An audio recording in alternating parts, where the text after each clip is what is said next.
Be ready. 10 seconds to go.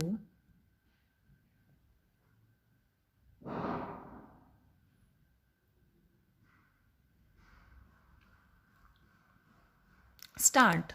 Sir, if democracy is to survive, the government which swears by democracy must guarantee that nobody would die of hunger. If this is not guaranteed, and if this hope is not kindled in the hearts of millions of our people, our democracy would be meaningless.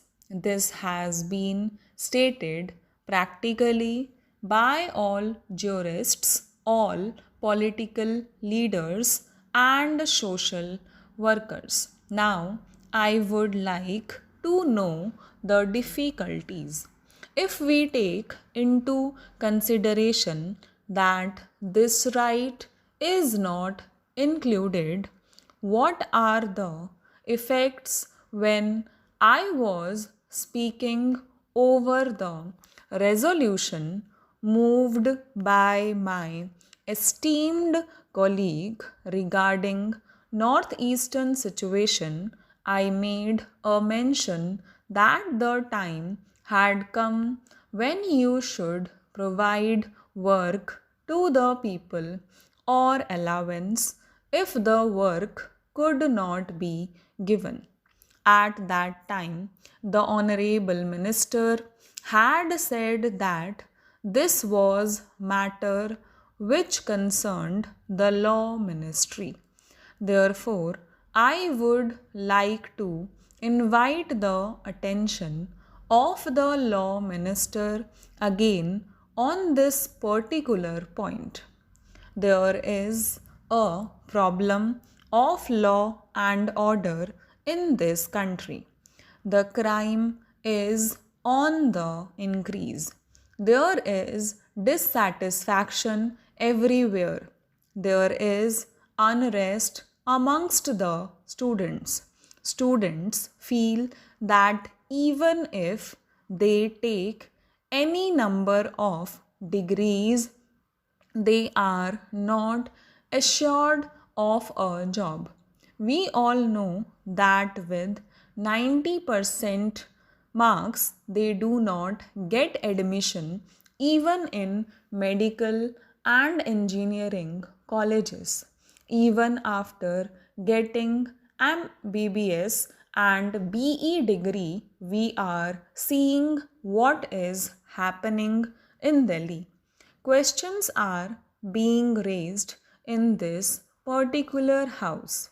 The number of people below poverty line is increasing every year. If we see this particular data, I think a time has reached when we must introspect and find out the reasons for the same. The question that arises then is how these people are to live. May I ask the Honorable Minister a question? Should they starve? If they declare that they are going to die, would you prosecute them for an attempt to commit suicide? Should they beg? In that case, you would prosecute them under the Prevention of Begging Act. Should they steal? If they do so, you would prosecute them under IPC. What should they do? How should they live? Therefore, it is in this background that we have to consider this matter very seriously, and we have to decide as to whether the time has come to think seriously about this particular matter. During all these years, enough lip sympathy has been tendered by all of us without any exception. I believe that time has come when we must go beyond this limp sympathy and we must give something in the shape of concrete proposal so that the government and the parliament can tell the downtrodden and unemployed and affected people that the Parliament of India really means business and that it does not believe in giving only lip sympathy. If we take into consideration this particular aspect and if we really enshrine this particular right in the Constitution, I believe a new hope will be kindled in the hearts of the millions of young people in our country. Younger people will feel that when they would attain the age of 18, it would not be necessary for them to roam from place to place in search of a job. They would be assured of a job and they would be very happy.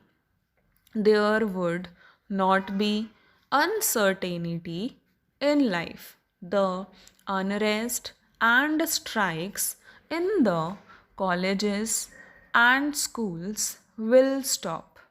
The problem of students' unrest cannot be solved if we guarantee them this particular right of work for which I have made a humble attempt through this particular bill to be included under Article 19.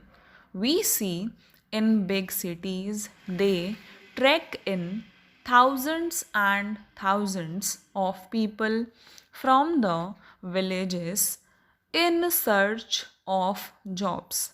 The position in my district is that every month money orders worth rupees 180 crores are received from Mumbai from the Ratnagiri citizens living in Mumbai. There are no youngsters in the villages. Only old persons live in the villages looking after agriculture. This is happening because we could not provide any work to people in the villages. When these people go to the metropolitan cities for work, do they get it? I am reminded of an old aged to which a reference was made by our Honorable Finance Minister, a very interesting adage which is applicable here. On a dark night and a dark room, people go in search of a black cat when in fact there is none. This is the position with reference to jobs in the metropolitan cities. Under these circumstances, I believe that we have to take into consideration this problem very seriously. Unemployment is growing everywhere. If we take into account the data, it is very serious problem which will become worse if we do not take some serious steps in time now. Stop.